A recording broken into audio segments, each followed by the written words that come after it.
Book 280. Good morning, good morning. Welcome back to Morning Motivation with Matthew Daniels, and today I'm going to tell you guys about the serpent's curse and the woman with the beautiful heart.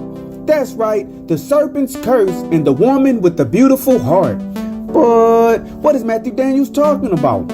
A long time ago, in a solitary log cabin built deep within the woods of an extremely dense forest, a husband and wife gave birth to a female child.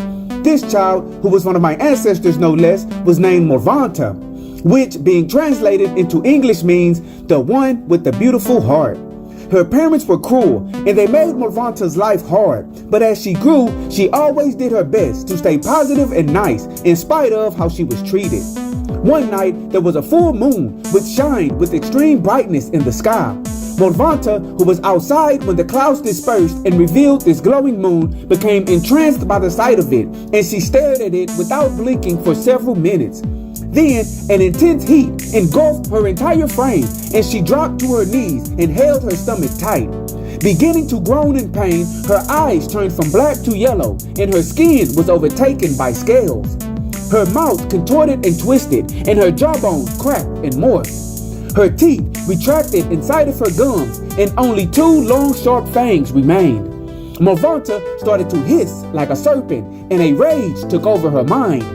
Then, hunched over, with clawed hands and feet, she ran off into the night, searching for someone or something to terrorize. She ran and ran until she reached a nearby village, and her yellow eyes could see the heat emanating from blood flowing through the veins of someone standing before her. Rushing towards a young man who was out getting water from a well, she leapt at him and pinned him down. The young man screamed as this half-human, half-serpent prepared to sink its poison-tipped fangs into his flesh. "Escormota!" a voice yelled just as Morvanta was about to bite. "Escormota u movnate!" Morvanta froze in place as the words of a powerful sorcerer held her fast. Then the sorcerer told the young man to flee as he approached Morvanta, pointing his magic staff at her. When he got close enough to her, he touched her forehead with his staff, and he was instantly transported into her very mind, where the real Morvanta was chained up while the serpent beast was controlling her body. Afraid and confused, Morvanta asked, What is happening to me?" The sorcerer explained that she was suffering from the serpent's curse. "Many years ago," he explained, "your ancestor violated a powerful witch in the worst of ways with his craftiness and evil. So, the witch condemned him and his descendants to be slaves of his crafty nature by transforming into a serpent beast when the full moon glows like it glows tonight.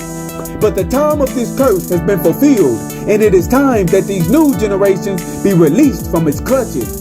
Every one of his descendants before you were born with a wicked heart, just like your ancestor. But your heart is beautiful and pure. So, if you fight this wicked curse, you are good enough on the inside to finally break the curse. All you must do is fight back." Morvanta, still somewhat confused but determined to free herself from the chains in her own mind, fought back against this generational curse with all of her might and strength. And just as the sorcerer promised, she broke free from her chains, and her body transformed back into the body of a woman. And as Morvanta grew older, she instructed all of her children to be righteous and do good, so that they would never be overtaken by the serpent's curse again. And so, the morning motivation of today is the serpent's curse and the woman with the beautiful heart. Many of us are suffering because of the actions of those who lived many years before we were even born. Their bad decisions have affected their children, and their children's bad decisions have affected us. Indeed, if we are not careful, the bad things which we experience because of these bad habits handed down will cause us to become bad too, and our own children will suffer as well. Today, I came to earth to tell you that the time to break those generational curses is now, and it is you who will break them. All you have to do is fight to free yourself from the negative things done unto you. And as you fight against this negative, always strive to do that which is good. And remember, you are awesome, you are amazing, you are wonderful, and you are great.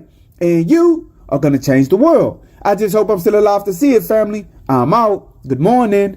To order books in the Morning Motivation with Matthew Daniels book series, search Morning Motivation with Matthew Daniels on Amazon.com or visit www.dandyandbigherm.com.